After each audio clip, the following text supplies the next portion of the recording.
Solitude and isolation can, of itself, become a problem.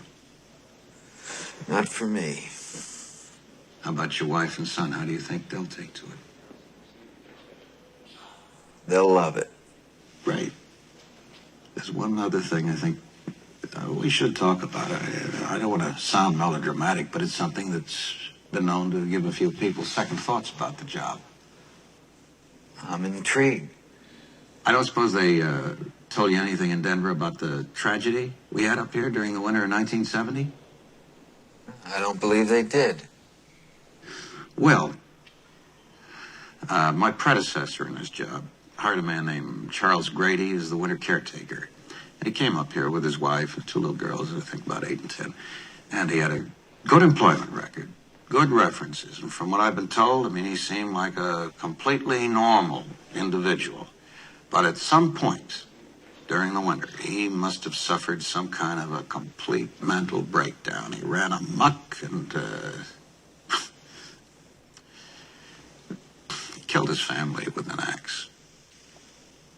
Stacked them neatly in one of the rooms of the West Wing, and then he put both barrels of a shotgun in his mouth. Police, they thought that it was what the old-timers used to call cabin fever. Kind of claustrophobic reaction, which can occur when people are shut in together over long periods of time.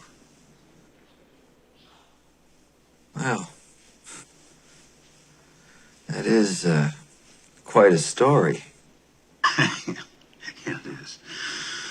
Oh, it's still hard for me to believe it actually happened here. But it did. And I think you can appreciate why I wanted to tell you about it. I certainly can, and I also understand why your people in Denver left it for you to tell me. Well, obviously, I mean, some people can be put off by the idea of staying alone in a place where something like that actually happened. Well, you can rest assured, Mr. Ullman, that's not going to happen with me.